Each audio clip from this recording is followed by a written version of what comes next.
Hi all. The second Sunday in May is Mother's Day in Australia.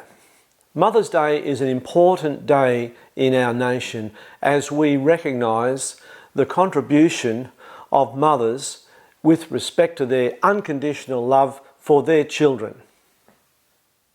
The roots of our modern Mother's Day are founded in the 1600s in England, where the Church of England wanted to celebrate Mothering Sunday in honour of Mary, the mother of Jesus.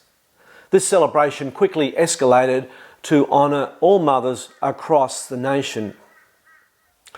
In the USA, a lady by the name of Anne Marie Reeves Jarvis raised the awareness of the importance of mothers and mothering during the Civil War years. She was committed to the healing and restoration of the wounded on both sides of the Civil War, the North and the South. Following the war, she instigated Mothers Friendship Day, and then later this grew to Mothers Friendship Clubs, which spread right across the US. These clubs were instrumental in assisting with the healing and the restoration of the unity in the US.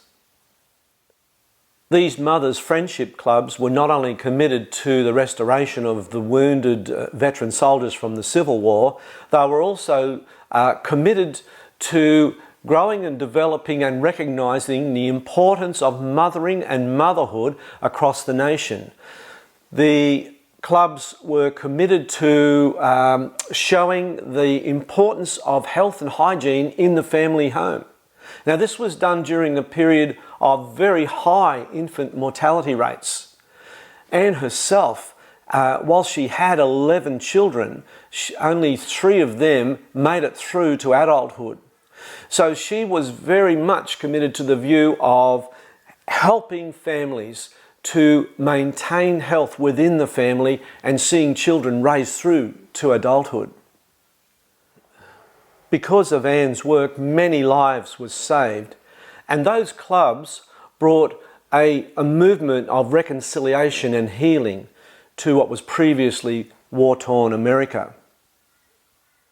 Anne died in 1905, and her daughter, Anna Jarvis, wanted to commemorate Anne's contribution to the nation. So in church in 1908, she started handing out carnations to folk in the congregation as a memorial to her mother and the work of spreading the importance of motherhood across the nation. Anna Jarvis lobbied for the recognition of Mother's Day in the US, and by the 1920s it was widely accepted.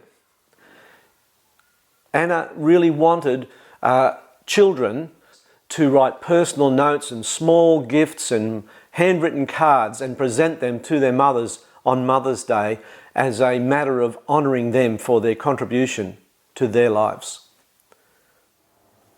At about the same time in Australia, Mrs. Janet Hayden of Leichhardt in Sydney commenced giving gifts to lonely, forgotten and women who were destitute following World War I. She would give them gifts on Mother's Day, and this started to become a popular activity as women were being recognised as mothers and for their mothering across Sydney and later across the nation. Mrs. Hayden's work started at the Newington State Home for Women, where she commenced the raising of gifts for women on Mother's Day, but this idea blossomed and caught on like wildfire across Australia, and we found that businesses and industry and even schools contributed to this cause, and it did much for raising the profile of women and mothers, and in particular on Mother's Day. Today in Australia, on Mother's Day, we give white chrysanthemums to our mums. The white chrysanthemum is to stand for the mother's pure love for the child. Of course, in May, here in Australia, chrysanthemums are in season, so it's quite convenient. And of course the word chrysanthemum ends with the word mum, so very convenient for Mother's Day. As a youngster, one of my first jobs was working as a cook for KFC. We found that the busiest day of the year was always Mother's Day, where fathers and dads would cook their Sunday meal for their wives and mothers to show their own appreciation and recognition. Today, Mother's Day is probably one of the most popular days for dining out, and the telephone lines record massive traffic backwards and forwards as children seek to connect with their mothers at distance.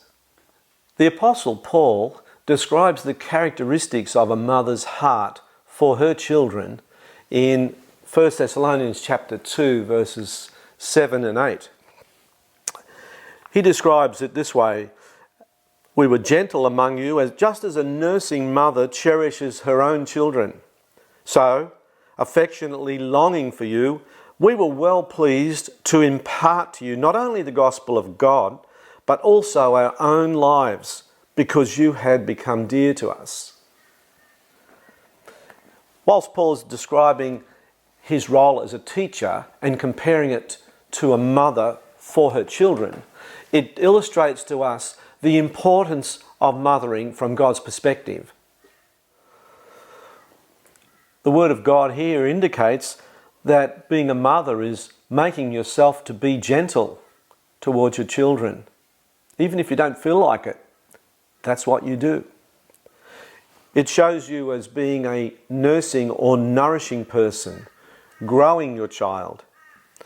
It shows that you impart to your child, you impart your own soul, your own life, your own breath to the development and growth of your child, and ultimately it shows your unconditional love toward your children. So mothers are to be gentle, nourishing, warming, encouraging, and loving toward their children. And for this, we as the children are eternally grateful. It illustrates to me that the maternal bond between a mother and her child is life-giving, nurturing, nourishing, and indeed irreplaceable. In the homeschooling movement, mothers take a leading educational role. You are the ones who give your life for your child to educate them in the foundational issues of maths and English and science, as well as the Word of God. This is a doubly important role that you fulfill. It's true to say that without mothers, the homeschooling movement in the 21st century would not exist. So it's important for the families of homeschooling mothers to recognise not only the importance of their mother, of mothering and motherhood, but also the exceptional role that their mother is taking in the raising of the children and the family. So, in conclusion, I'd like just to say to all mums, Happy Mother's Day. And in particular, to homeschooling mums, I'd like to just say thank you for what you do for your children and for this nation. You are raising a generation of independent thinkers, of children who are able to learn at their own level and their own rate. And you have given your very lives to this important career. And so while many others do not recognise what you do, some would even disparage what you do and ridicule it, I would like to salute you and to thank you for the special ministry and career calling that you have as mothers and as homeschooling mothers. Until next time, bye for now.